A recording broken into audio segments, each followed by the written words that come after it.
sallallahu alaihi wasallam. Allahumma shalli ala sayyidina Muhammad wa ala alihi washabihi. Marilah kita mulai dengan bacaan Al-Fatihah. A'udzu billahi minasyaitonir rajim. Bismillahirrahmanirrahim.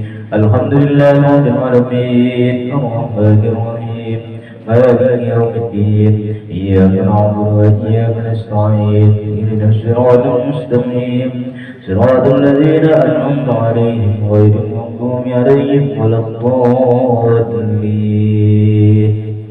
Amin ya rabbal alamin. Apa kabar Bapak, sehat? Sehat. Mudah-mudahan sehat semua. Ya, lihat cuma ada berapa putih nih hadir ini. Ya, ini semua orang nampak takut. Ya, saya ingin tekankan bahwa memang terutama di Singkep angkanya semakin besar. Ya, setiap hari saya tengok 70, 30. Karena saya dapat laporan ya, yang sakit. Tapi mudah-mudahan kita berdoa kepada Allah, mudah-mudahan dijauhkan daripada wabah penyakit. Amin ya rabbal alamin. Sebenarnya saya tengok di Singkep ini banyak yang makan, tapi banyak senyap. Akhirnya dia hilang sendiri lah. Yang aku itu yang agak kuat lagi lah. Nah, itu dia nyerah. Ya, tapi kalau dia dapat ditahan. Saya lihat sekarang ada 5M. Selama dari 2020 kasus COVID ini, baru inilah muncul 5M itu terakhir apa? Pernah nengok? Pertama kan memakai masker, dua mencuci tangan, menjaga jarak, menghindari kerumunan. Ya. Yang kelima itu tadi baru muncul doa. Dan dulu tak pernah disebut. Baru sadar bahwa kekuatan doa itu penting. Ya. Jadi ini saya tekankan. Waspada, menjaga kesehatan wajib, tapi terlalu takut itu rusak. Takut, ke kemana-mana takut. Sekali ada bantuan duit dari desa keluar Pak. Ini agak miring juga nih saya tengok. Ya, kok masjid takut, kemana-mana takut. Sekali ada bantuan yang berbentuk materi, kita berani mulai. Kalau tidak sama sekali. Ya, silakan beraktivitas, silakan mencari nafkah. Ya, silakan apa yang penting kita tetap menjaga kesehatan. Alasan tak adalah corona itu tak boleh. Buktinya lah banyak. Nah, polisi, TNI, tenaga kesehatan itu kesehatannya luar biasa. Kena juga. Jadi kena atau tidak itu sudah takdir Allah. Sekarang kita ini melupakan takdir. Jangan menganggap bahwa dengan kita selalu menjaga kesehatan apa semua ini, kita akan terjauh dari virus. Menjaga kesehatan, mengikuti aturan itu adalah bentuk ikhtiar, bentuk usaha. Kalaupun kena, na'udzubillah. Kalaupun kena itu adalah sudah takdir. Ini yang harus dipahami. Bukan berarti kita menghindar semua itu kita tidak akan kena. Itu berarti kita tidak ujub. Takabur, berarti kita sudah menurunkan Allah. Ini harus diluruskan kita. Kadang-kadang lebih pula takut. Ya. Ketemu orang lah takut, aku semua lah takut. Macam nengok antum. Maka sebenarnya orang sekarang lebih takut mendengar suara batuk daripada suara kentut. Ini kalau saya duduk dengan PRT, ini PRT kentut, kita senambung aja. Tapi kalau batuk bertabur semua lagi. Mindset ini sudah berubah. Maka yang paling berat itu bukan rusak fisik, demam atau apa itu, tapi yang rusak psikis ini yang berat. Kenapa? Buruk sangka, ketakutan, kekhawatiran itu yang dia. Maka dalam kasus ini penguatan mental juga belum. Bagaimana ini pengajian setiap Jumat ini supaya kita kuat mental kita. Ya, ini sebagai motivasi kita. Aturan pemerintah harus diikuti. Namun jangan terlalu takut. Kita tetap waspada. Silakan mencari nafkah seperti biasa. Itu yang pertama. Yang kedua, saya masih terangkan tentang sejarah kurban.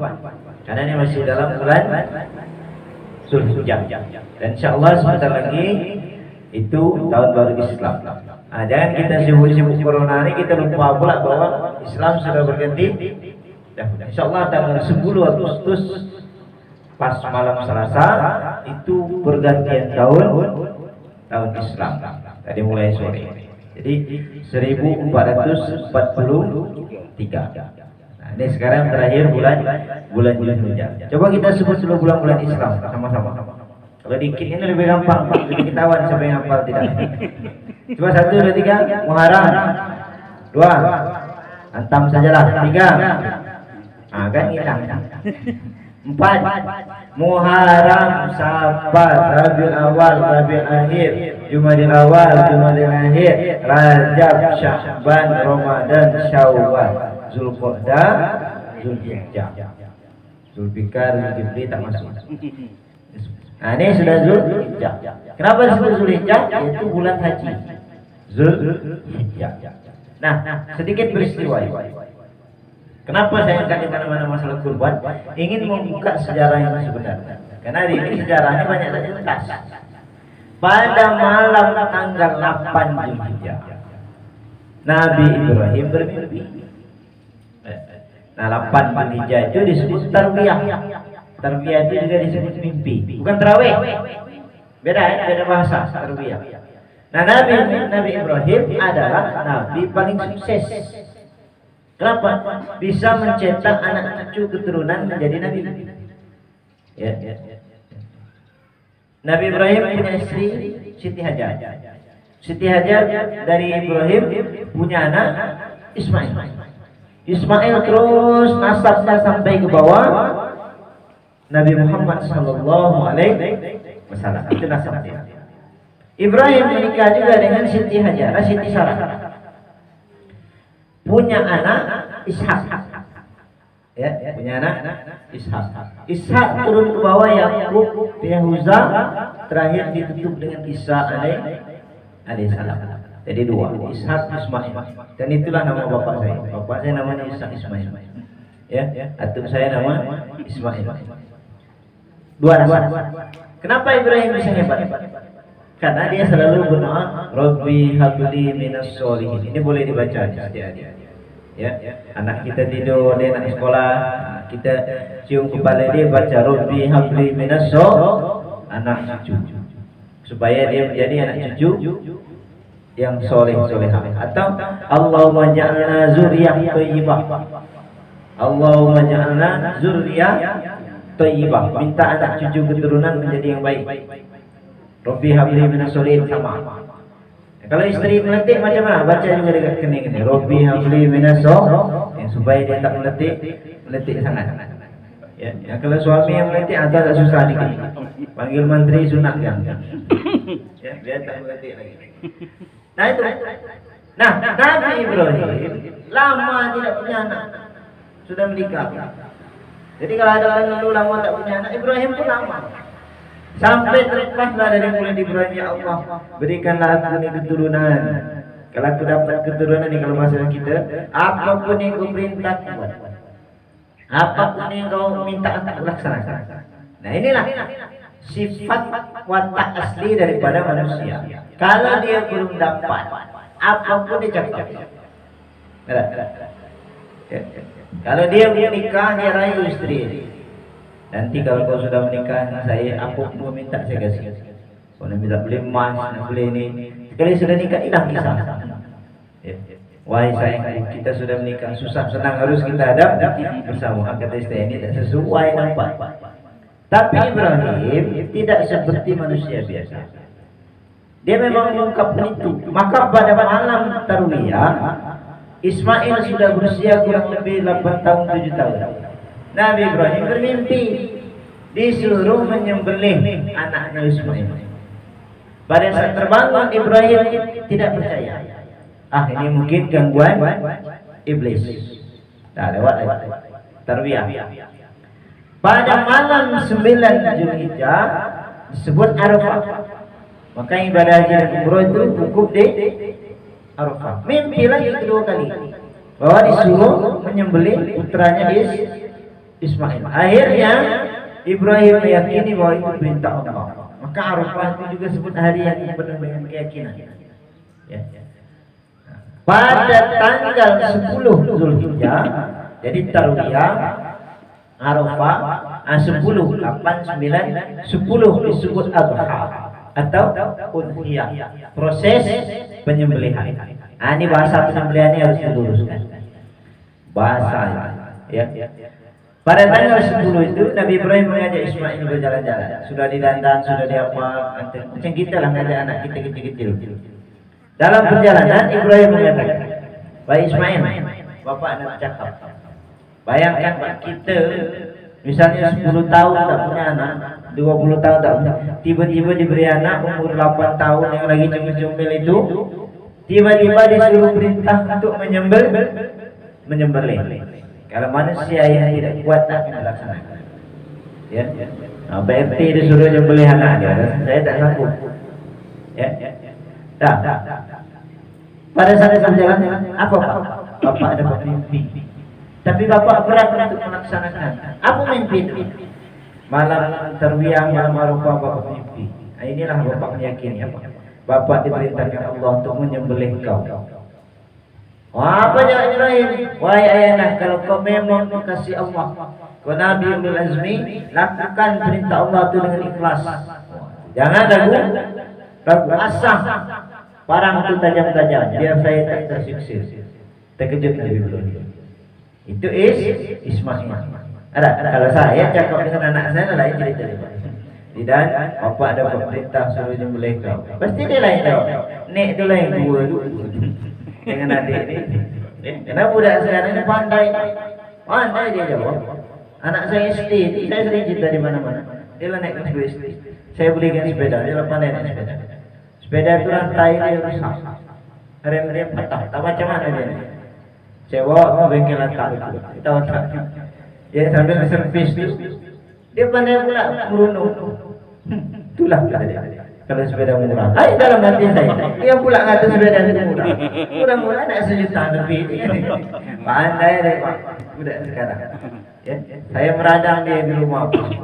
Dia serak rumah. Dia pula ngapa? Apalah Pak Imam pemarah. Mana ada Pak Imam tu pemarah. Tahu salah jadi imam. Aduh. Dan sekarang pandai deh. Pandai lagi. Apalagi yang sudah punya cucu terasa. Ya. Banyak orang bisa marah anak, tapi marah cucu tak dapat. Banyak dipemanas dengan anak dengan orang, tapi dengan cucu selesai. Karena sayang. Ya. Nah begitu Ibrahim. Akhirnya dipersiapkan. Nah, begitu nak bersembelihan, iblis datang. Nah, iblis datang Ibrahim. Oh, ini sampai hati betul. Ada. Ngapa?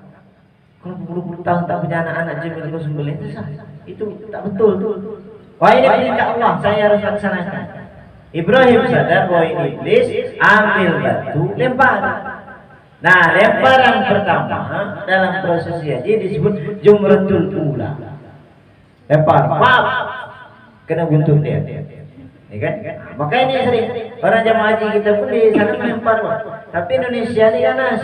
Ada yang melempar sendal, ada yang melempar sepatu. Melempar batu jamaah tu. Tak. Sekali dilempar batu tu balik ke dia. Ada tulisan sama iblis tidak boleh saling melempar. Rupanya di kampung dia lebih iblis. Itu namanya iblis anak. Tak dapat dari Ibrahim pergi dari Siti Hajar.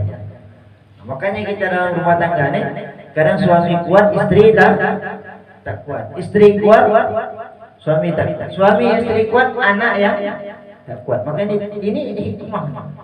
Datang dia kepada Siti Hajar. Iblis ni kan dalam sewaktu cepat itu bisa berubah, bisa menjadi apapun, bisa menjelma.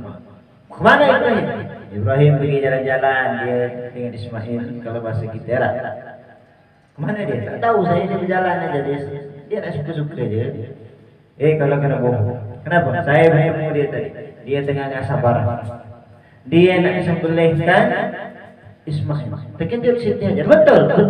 Siapa yang nyuruh Ibrahim menyembelih? Dia ngabari perintah Allah.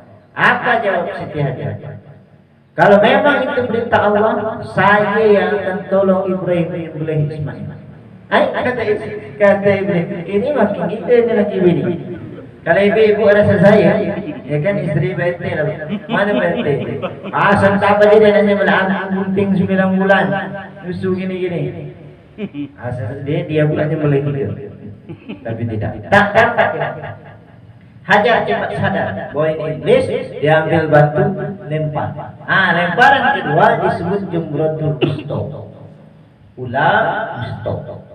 Ini kalau mudah-mudahan nanti bisa haji umrah. Yang ketiga tak dapat di Siti Hajar, tak dapat Ibrahim, Ismail. Ismail lawan. Jangan begini. Ismail cepat sadar, ambil batu, lempar. Nah, lemparan ketiga disebut jumratul aqabah. Ula wusta aqabah. Itu asal. Nah, dijadilah. Begitu bertakbir Ibrahim. Allahu Akbar, Allahu Akbar, Allahu Akbar.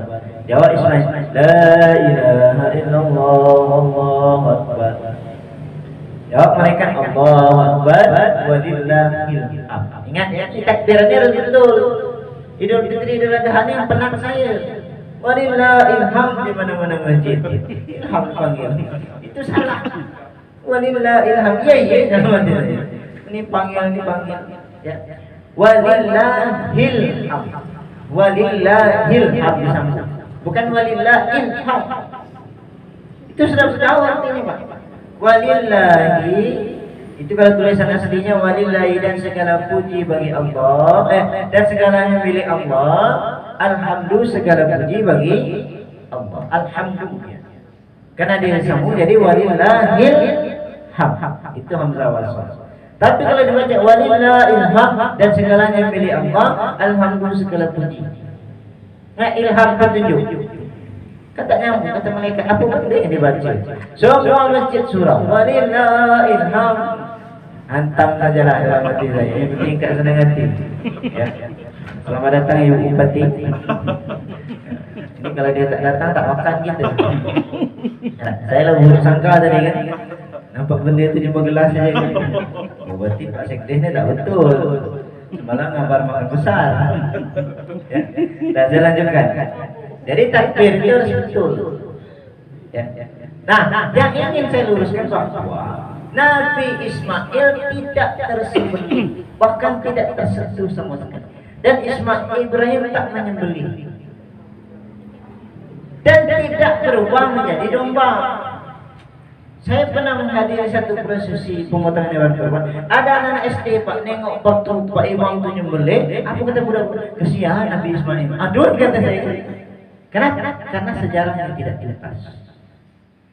Karena kita cuma mendengar sejarah bahwa Nabi Ibrahim disuruh menyembelih Ismail. Maka itulah yang menjadi dalil bahwa kita disunahkan berkurban. Cuma sampai situ. Bahwa tersembelih atau tidak semua orang tahu. Akhirnya anak-anak di SD menganggap bahwa Nabi Ibrahim menyembelih Ismail. Padahal tidak. Karena melihat Ismail sangat sabar, sangat kuat, digantilah dengan domba yang sangat cantik. Bukan berarti Ismail berubah menjadi domba. Nah, ini sejarah-sejarah ini kadang-kadang kita kalau baca sejarah diambil di mana harus paham kurban. Karena ada sejarah-sejarah bunyinya sejarah tapi ingin menghancurkan Islam. Maka saya di rumah itu punya sejarah Nabi Muhammad, kitab tebal. Yang kitab kuningnya ada. Sejarah-sejarah Nabi itu kitab tebal. Itu yang asli-asli. Yang memang betul semua keturunannya ada. Jadi apa yang ingin saya ajarkan bahwa itulah sejarah. Nah, sudah itu baru kurban. Ustaz, saya ini banyak dapat daging kurban. Ada. Saya kumpul sampai 5 kilo. Saya ini detensi. Boleh tak saya jual? Boleh. Kalau sudah dikasih itu hak kita. Nak dijualkah, nak disedekahkah, nak apa itu sudah hak kita. Macam zakat. Anda banyak dapat beras sampai 200 kilo. 200 kilo itu kalau dijual sampai 2 juta juga. Ada? Nah, jual. Kalau dijual dapat dia lagi beli kebutuhan pokok. Dia dapat 5 kilo. Dia makan cuma setengah kilo. Berarti yang dijualnya 4 kilo setengah. Kalau di pasar orang jual 100, dia jual saja 80 atau 90. Jangan dijual semua. Ya, untuk dia juga. Nah, dapat dia duit sekitar 400-300, dapat beli beras, dapat beli sembako. Asas manfaatnya lebih banyak. Saya tak berani Ustaz. Kenapa? Kata hadis Rasul mengatakan daging kurban harus habis selama 3 hari. Ya. Awak habiskan 5 kilo. Kalau tak naik rumah sakit, naik tensi. Jadi filosofi hadis ini harus dipahami. Kenapa hadis Rasul mengatakan 3 hari bisa kita dengar itu? Bahwa daging ini kalau dicek lemari satu-satu kulkas pasti lagi mana? Lagi penuh. Tak masalah, daging kita. Kenapa zaman Rasul begitu? Satu, zaman Rasul tidak ada kulkas. Apabila lebih 3 hari jadi pakai berikut. Kedua, orang Arab makan daging kuat. Ya, kita makan kemunting kuat. Orang Arab makan daging kuat. Kalian sudah umrah atau haji, tengok video-video orang Arab. Syekh Arab itu kalau makan kambing itu dipanggang dia, Pak. Langsung dibumbu depan. Ditam dia lagi itulah. Kita ayam satu keluarga tak habis kan? Itu penyebabnya. Makanya kalau daging hanya 5 kilo, jangan 3 hari.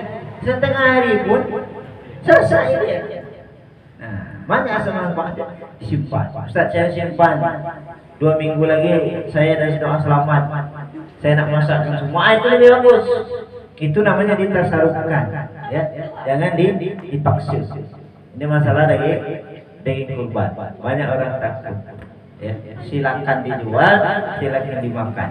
Jangan terlalu kuat makan. Ya, saya seminggu lalu diajak makan sop daging tulang. Oh, saya tangkan betul. Petang lain rasa dia. Wah, ini tak boleh lagi ni. Ya, tak boleh. Silakan makan tapi jangan berlebihan. Ya, itulah tentang kurban.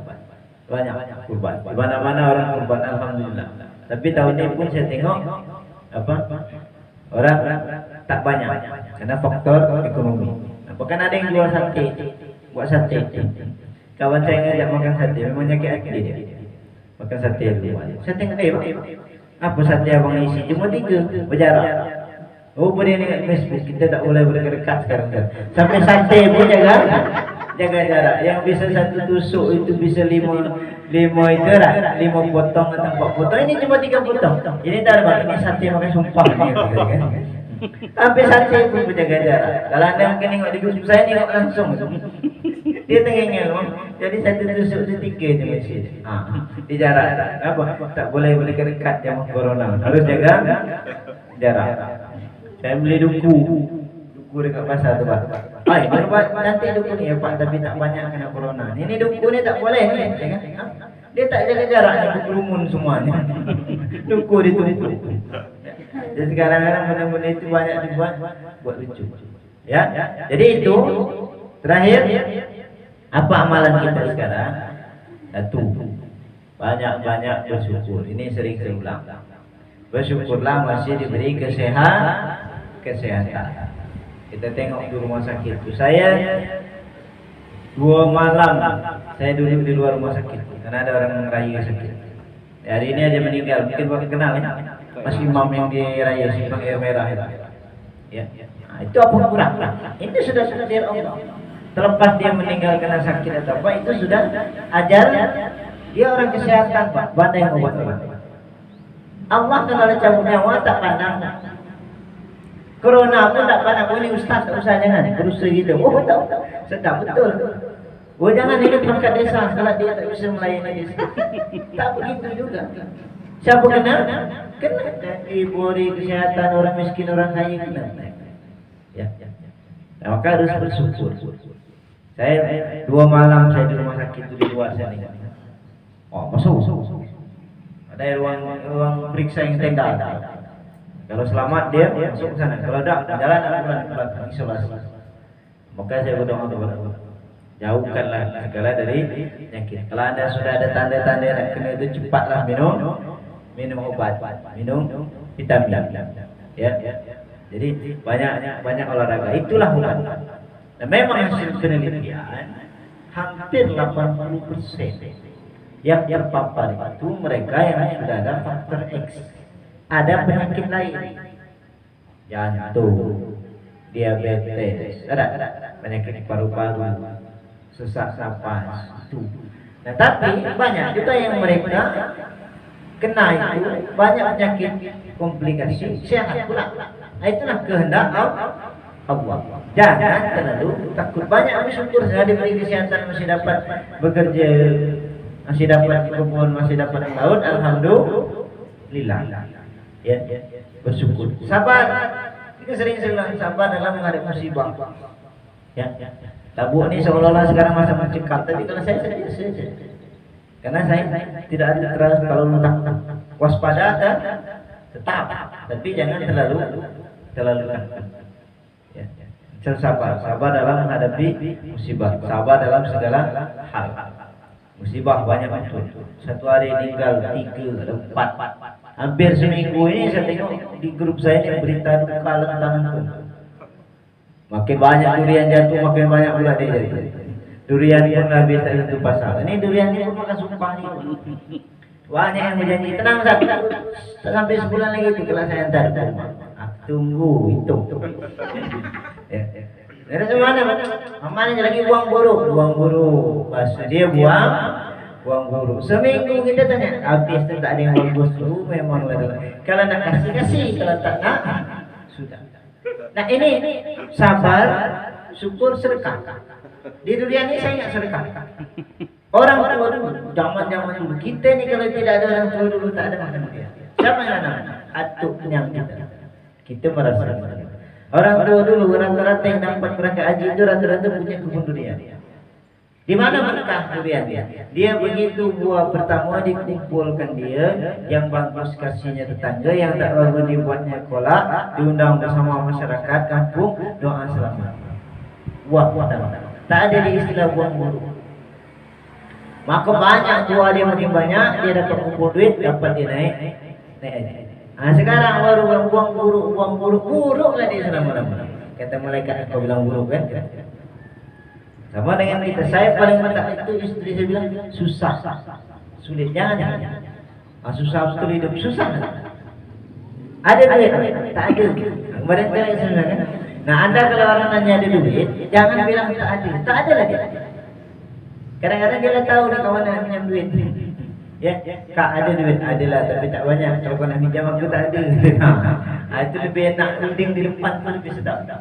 Ya, karena ucapan adalah doa. Semakin sering kita mengucap, maka semakin makbul. Ya Allah berikanlah saya kesehatan. 5 waktu kita berdoa seperti itu, maka Allah berikan kesehatan. Ya Allah berikanlah kemudahan rezeki. Setiap 5 waktu kita berdoa, maka Allah berikan kemudahan rezeki. Ya, itu saja kajian singkat kita pada pagi ini. Mudah-mudahan mendapatkan keberkahan. Ya, saya pula lapar. Ya, mudah-mudahan Allah jauhkan kita daripada virus corona ini. Jadi itu pertama, sejarah kurban. Mudah-mudahan tahun depan yang belum bisa berkorban. Yang sudah berkorban Allah lipat gandakan rezekinya. Yang tak bisa sama sekali berkorban perasaan saja. Sudah daging tak dapat, kurban pun tak bisa. Ya, jadi itu. Mudah-mudahan Allah panjangkan umur. Kita baca Al-Fatihah. Nanti pada saat ia kena mudah ia kena selain kita ulang 11 kali. Dalam hati kita berdoa minta diselamatkan. Al-Fatihah. A'udzubillahi minasyaitonir rajim. Bismillahirrahmanirrahim. Alhamdulillahirabbil alamin. Arrahmanir rahim. Maliki yaumiddin. Iyyaka na'budu wa iyyaka nasta'in. إياك نستعين إياك نستعين إياك نستعين إياك نستعين إياك نستعين إياك نستعين إياك نستعين إياك نستعين إياك نستعين إياك نستعين إياك نستعين إياك نستعين اهدنا الصراط المستقيم صراط الذين أنعمت عليهم غير المغضوب عليهم ولا الضالين. أعوذ بالله من الشيطان الرجيم. بسم الله الرحمن الرحيم. الحمد لله رب العالمين. اللهم صل على سيدنا محمد وعلى آله وصحبه أجمعين. اللهم اغفر لنا ذنوبنا ولوالدينا وارحمهم كما ربونا صغارا. اللهم إنهم وارحمهم وعافهم واعف عنهم. اللهم لا ترك الجرم ولا تفتنا بعدهم إننا ولهم برحمتك الراحمين.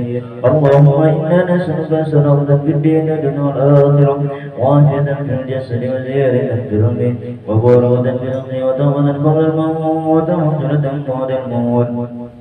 اللهم من علينا في سكرة الموت اللهم من علينا في سكرة الموت والنجاة من النار والعفو عند الحساب. اللهم بارك في حياتنا وبارك في موتنا وبارك في رزقنا وبارك في جميع أولادنا. اللهم ارزقنا زيارة الحرام. اللهم إنا نعوذ بك من المرض والجنون والجذب والسقام. اللهم اصرف عنا البلاء اللهم اصرف عنا البلاء اللهم اصرف عنا البلاء. اللهم بارك فينا اللهم بارك فينا اللهم بارك فينا. ربنا آتنا في الدنيا حسنة وفي الآخرة حسنة وقنا عذاب النار وقنا عذاب النار وقنا عذاب النار. والحمد لله رب العالمين. تقبل الله منكم منا ومنكم تقبل يا كريم. Sekian, mohon maaf apabila ada kesalahan silapan. Assalamualaikum warahmatullahi wabarakatuh.